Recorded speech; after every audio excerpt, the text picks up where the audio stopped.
بسم اللہ الرحمن الرحیم۔ تو انسان کو زندگی میں کبھی بھی پریشانی، دکھ، مصیبت، بیماری آئے تو اس کی کتنی وجہ ہوتی ہے؟ نمبر 1، دکھ، مصیبت اور بیماری اور پریشانی کا سب سے پہلا سبب جو ہے وہ یہ ہے کہ میرے اور آپ کے ہاتھوں کی کمائی سامنے آتی ہے۔ گناہ کر بیٹھے، غلطی ہو گئی، بھول ہو گئی، سستی ہو گئی، اللہ تعالیٰ کی نافرمانی ہو گئی، تو اس گناہ کی شامت پڑتی ہے، اس کی نحوست پڑتی ہے دکھ کی شکل میں، مصیبت کی شکل میں، بیماری کی شکل میں، پریشانی کی شکل میں۔ اللہ عز و جلال قرآن مجید میں فرماتے ہیں وَمَا أَصَابَكُم مِّن مُّصِيبَةٍ فَبِمَا كَسَبَتْ أَيْدِيكُمْ وَيَعْفُو عَن كَثِيرٍ۔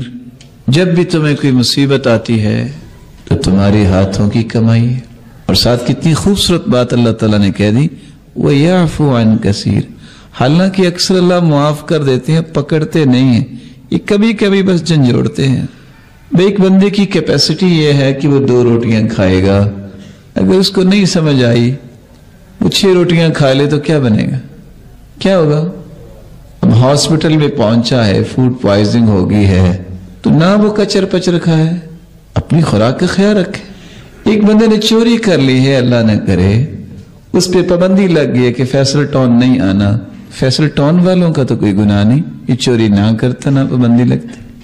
کوئی بھی پریشانی، مصیبت، دکھ انسان کو وارد ہوتا ہے تو اس کا پہلا سبب کیا ہے؟ ہاتھوں کی کمائی۔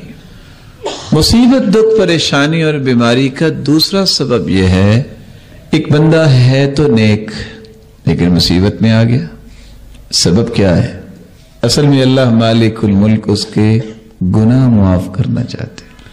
ہو سکتا ہے کثرت اشغال کی وجہ سے اسے توبہ کا موقع نہیں مل رہا، ساتھ ساتھ کمی کوتاہی بھی ہو رہی ہے، نیکیاں بھی کر رہا ہے، اور انسان سے تو ہر وقت ہی کمی کوتاہی ہوتی ہے۔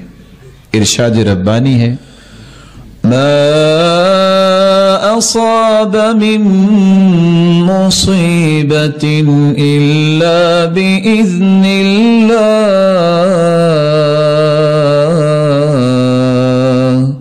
ومن یؤمن باللہ یہد قلبہ واللہ بکل شیء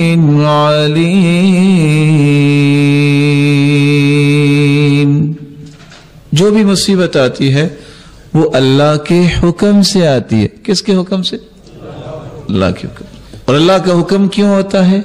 صحیح بخاری، صحیح مسلم کی روایت ہے ما یصیب المسلم من نصب ولا وصب ولا هم ولا حزن ولا غم حتى الشوكة يشاكها إلا كفر الله بها من خطاياه۔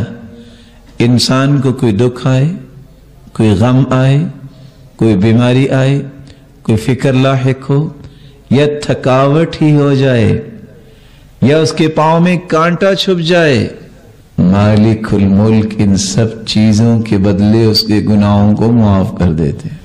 تیسرا سبب جس سے دکھ، پریشانی اور مصیبت اور بیماری آتی ہے، ارشاد ربانی ہے، یہ درجات کی بلندی کے لیے کوئی مصیبت آتی ہے ما اصاب من مصیبت فی الارض ولا فی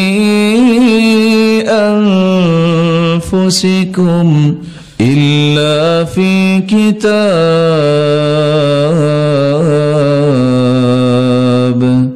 من قبل ان نبرأها ان ذلك على الله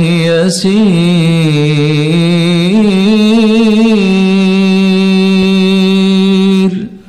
آسمانوں اور زمینوں میں جو مصیبت ظاہر ہوتی ہے وہ اصل میں اللہ نے لوح محفوظ میں لکھی ہوئی ہے. اللہ نے لکھ دی ہے کہ یہ مصیبت آئے گی. لکھا کیوں ہے؟ رسول اکرم صلی اللہ علیہ وسلم نے وضاحت فرمائی ہے. ایک انسان کا اللہ نے مقام اور منزل طے کر دی ہوتی ہے. انسان کا عمل اسے وہاں تک پہنچانے کے قابل نہیں ہوتا. اللہ اسے معمولی مصیبتیں دیتے رہتے ہیں جو اسے پسند تو نہیں آتی. کیوں دیتے ہیں؟ تاکہ اس کا بندہ جنت کے اس درجے پر پہنچ جائے. یہ سلسلہ صحیحہ کی روایت ہے 1599.